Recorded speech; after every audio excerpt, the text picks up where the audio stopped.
इस वक्त एक बड़ी खबर आ रही है। टीम इंडिया की स्पॉन्सर ड्रीम 11 बंद हो जाएगी।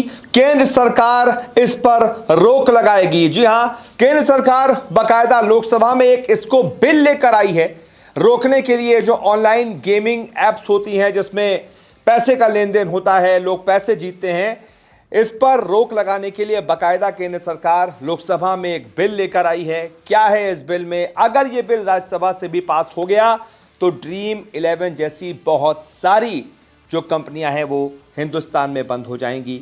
ड्रीम 11 इंडिया में बंद हो जाएगा तो टीम इंडिया के स्पॉन्सर है ड्रीम 11, तो जाहिर सी बात है वहां से भी उसको फिर हटना ही पड़ेगा। क्या ये बिल है, क्यों आ रहा है, क्या इसके पीछे सरकार की सोच है, ये मैं आपको बताता हूं। दरअसल ये जितने भी फैंटेसी स्पोर्ट्स हैं जैसे ड्रीम 11, रमी, पोकर, ये सब बंद हो सकते हैं। 20 अगस्त यानी आज लोकसभा में promotion and regulation of online gaming bill 2025 पास हो गया है।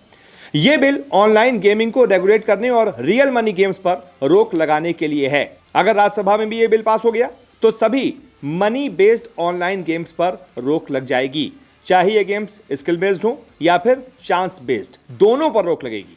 यानी सुप्रीम कोर्ट में जब ये मामला गया था तो ड्रीम 11 ये कहकर बच गया था कि तो स्किल बेस्ड है। कोर्ट ने भी माना था कि यार लोगों की इसमें तो स्किल लगती है तब वो पैसे जीतते हैं, लेकिन चाहे आप स्किल से पैसे जीतें, चांस से पैसे जीतें, पैसे जीत रहे हैं, ऑनलाइन आपकी एप्लीकेशन है उसमें पैसे लग रहे हैं, तो सरकार इस पर रोक लगा देगी, इसको नहीं चलने देगी। अब सबसे पहले आपको बताते हैं इस बिल में है क्या क्या नियम है। कोई भी मनी बेस्ड गेम ऑफर करना, चलाना, प्रचार करना गैर कानूनी होगा। अगर यह बिल पास हो जाता है तो इसमें क्या होगा कि कोई भी मनी बेस्ड गेम ऑफर करना, यानी पैसे अगर उसके पीछे पैसा है, यानी पैसे पर बेस्ड कोई भी गेम ऑफर करना या फिर चलाना या फिर प्रचार करना गैर कानूनी होगा हिंदुस्तान में। ऑनलाइन गेम खेलने वालों को कोई सजा नहीं होगी। अगर कोई रियल मनी गेम ऑफर करता है या उसका प्रचार करता है तो उसे 3 साल तक की जेल और 1 करोड़ रुपए तक का जुर्माना हो सकता है। वहीं विज्ञापन चलाने वालों को 2 साल की जेल और 50 लाख रुपए तक का जुर्माना हो सकता है। एक खास अथॉरिटी बनाई जाएगी जो गेमिंग इंडस्ट्री को रेगुलेट करेगी, गेम्स को रजिस्टर करेगी और यह तय करेगी कौन सा गेम रियल मनी गेम है। पबजी और फ्री फायर जैसे ई स्पोर्ट्स और सोशल गेम्स को सपोर्ट किया जाएगा। ये गेम्स बिना पैसे वाले होते हैं, इसलिए इन्हें बढ़ावा मिलेगा। सरकार का कहना है कि मनी बेस्ड ऑनलाइन गेमिंग की वजह से लोगों को मानसिक और आर्थिक नुकसान हो रहा है। कुछ लोग गेमिंग की लत में इतना डूब गए हैं कि अपनी जिंदगी की बचत तक हार गए हैं और कुछ मामलों में तो आत्महत्या तक की खबरें सामने आती रहती हैं। इसके अलावा मनी लॉन्ड्रिंग और नेशनल सिक्योरिटी को लेकर भी चिंताएं हैं। सरकार इसे रोकने के लिए सख्त कदम उठाना चाहती है। अब आपके जहन में सवाल और आ रहा होगा कि ऑनलाइन गेमिंग इंडस्ट्री पर इसका क्या असर पड़ेगा, तो इसका जवाब है कि भारत में ऑनलाइन गेमिंग मार्केट अभी करीब 32,000 करोड़ रुपए का है। इसमें से 86% रेवेन्यू रियल मनी फॉर्मेट से आता है। 2029 तक इसके करीब 80,000 करोड़ रुपए तक पहुंचने की उम्मीद थी, लेकिन इस बैन से ड्रीम 11, गेम्स 24/7, विंजो, गेम्सक्राफ्ट जैसी बड़ी कंपनियां मुश्किल में पड़ सकती हैं।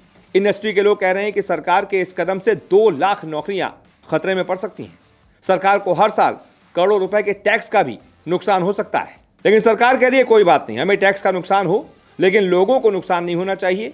उन्हें जो आर्थिक नुकसान हो रहा है हमें उनसे बचाना है, मानसिक नुकसान हो रहा है हमें लोगों को उससे भी बचाना है। तो ये एक बहुत बड़ी झटके वाली खबर है उन लोगों के लिए जो ड्रीम 11, माई 11 सर्कल, ऐसे जितने भी फैंटेसी स्पोर्ट्स की एप्लीकेशंस हैं उस पर ये सब गेम्स खेलते हैं, अपना दिमाग लगाते हैं, पैसे भी लगाते हैं, पैसा जीतते भी हैं। और बहुत सारे ऐसे लोग हैं जो इसमें बहुत अच्छा खेलते थे, जिनकी स्किल वाकई इतनी अच्छी है कि उन्हें हर महीने लाखों की कमाई इससे हो जाती थी। उन सबके लिए बहुत झटके वाली खबर है। अगर ये बिल लोकसभा से तो पास हो गया, अगर ये राज्यसभा से भी पास हो जाता है और कानून बन जाता है तब फिर ये बैन की प्रक्रिया शुरू हो जाएगी। इस पर आपकी क्या राय है, कमेंट करके बताइए। इस वीडियो को देखने के लिए बहुत बहुत शुक्रिया।